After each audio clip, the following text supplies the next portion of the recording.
Hello, I'm Christine Mundua. Welcome to the program. Protesters in Nigeria's most populous city, Lagos, are back on the streets to demonstrate against police brutality. That's in spite of a government curfew imposed after protests turned violent on Tuesday. Security forces opened fire. Rights group Amnesty International said several people were killed and many others injured. The incident has sparked global outrage and ignited fresh anger among a growing movement of young Nigerians.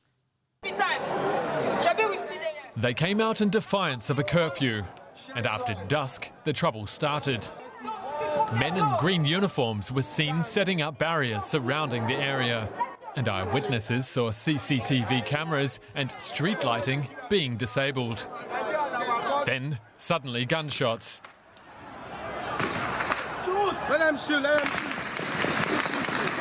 Chaos ensued. People outside the toll gate started taking cover. Sit down!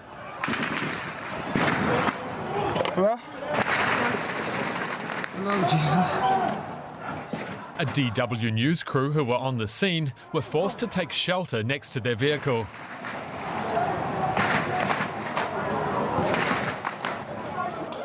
The army has denied responsibility, claiming reports of soldiers being involved were fake news.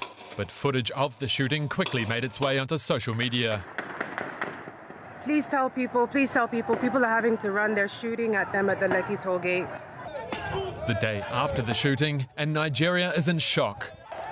The government has promised an investigation into what happened, but protesters don't have too much trust in authorities at the moment. So, how did things get here? It all began at the start of this month when a video went viral on social media allegedly showing an officer from the police unit SARS, or Special Anti-Robbery Squad, allegedly killing a man in the southern Delta state. Now, the SARS unit that has long faced accusations of brutality, and the video triggered protests in Delta state that soon spread to the commercial capital, Lagos. Now, on October 8th, protesters in Lagos camped outside the city's government house overnight. 2 days later, a protester was shot dead by police in Oyo State. Now, on the same day, police violently dispersed protesters in the capital, Abuja.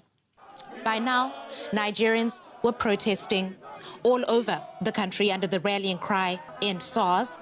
The same hashtag trended on global Twitter. On October 11th, President Muhammadu Buhari announced the disbanding of the police unit SARS. But that wasn't enough to quell the outrage, and people continue to protest.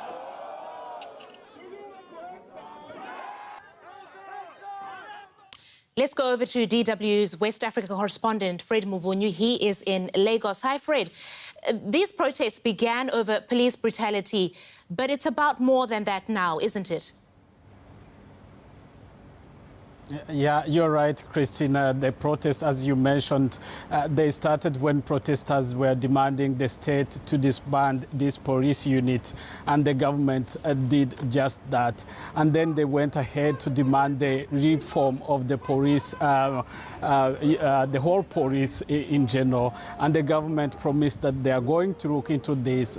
But then, Christina, there is a problem of mistrust, because the protesters are saying that we have been asking these changes for so many years and the government didn't do anything at all. And that's why the protesters continue to be on the streets demanding more. But also, if you really want to look at Nigeria, the current with this current situation, there is more problems than just this SARS police. There is corruption in security agencies. There is unemployment, and at the current this point of time, young people are so angry and they want to see things changing.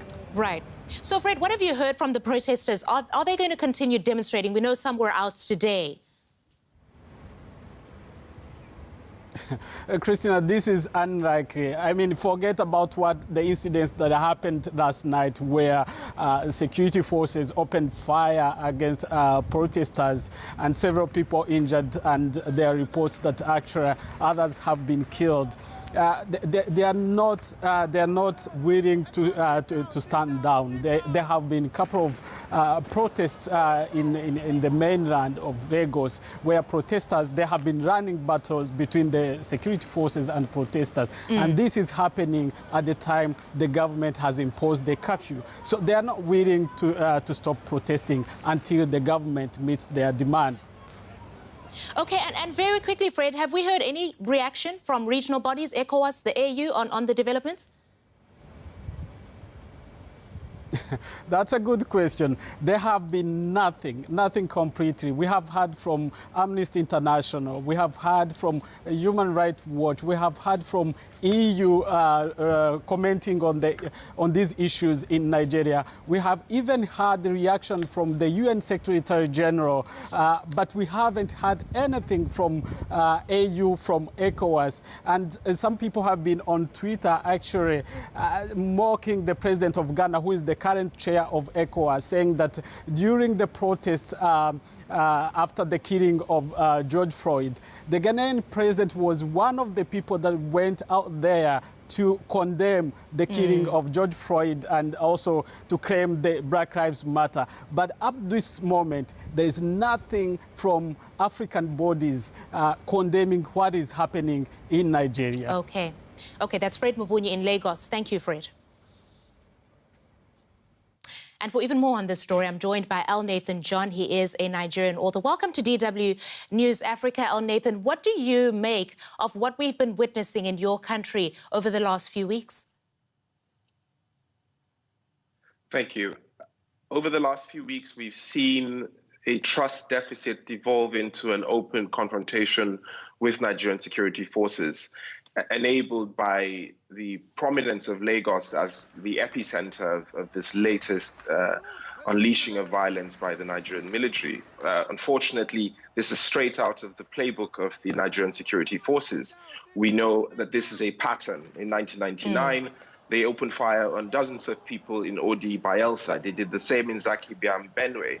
In 2014, they killed 33 Shiites in Zaria city and killed 347 between December 12 and 14 in 2015 and buried them in mass graves. Now, they must be shocked to see this kind of reaction because they did not expect that it would go this viral international. Right. That's why they were emboldened to do what they did, because they've done this not once, not twice. This is a normal standard operation for the Nigerian security forces. Al Nathan, this was initially about police reform, and as our correspondent Fred was saying, there are more issues here. Beyond the police reform, what kind of reform does your country need? First, the social contract, if there ever was one, is broken. And this would be a great place to start reform. We must elevate the non-justiciable parts of the Nigerian constitution, which specify the basic objectives of government, and elevate it to something beyond a mere suggestion, which it is now. Nigerians must engage also with the larger structural issues around federalism and its limits. Should states, for example, have a state police? Is community policing better to be able to, can it help provide more accountability around policing and all of that? Can the government be pushed to invest more in education? And can the states take a greater role in educating, providing qualitative education for its citizens? And very importantly, can we begin to stem this rampant corruption that allows for stealing of resources that should go to, for example, making our police have good salaries and all of that? Nathan, I must interrupt you because I only have time for one more. But very quickly, this mass mobilization of young people, it's a first for Nigeria in modern history. How powerful do you reckon this movement is? I think it's very powerful especially because this is happening in places like Lagos and Abuja, which usually is not the case. We've had people mobilized for different reasons. We had the Occupy Nigeria protests. We had the protests that followed the cancellation of peaceful elections in 1992. But this is the first time in the commercial capital, young people have, they're armed with resources, organizational skills, and connections to the outside world, and we can record all of these things as they are happening, and we can have responses. I think this is a beginning, and that the youth have tasted what it means to be able to hold their government to account. And if for nothing, this can set the tone for further holding government to account, to account, and pushing for greater and greater reform, because it is possible. It is possible to shine a light in this manner. All right, that's Al Nathan John. Thank you for that. My pleasure. And that is it for now. Be sure to check out our other stories on dw.com/Africa. We're also on Facebook and on Twitter. Today, we'll leave you with images of the demonstrations in Nigeria, so brutally suppressed. See you next time. Bye-bye.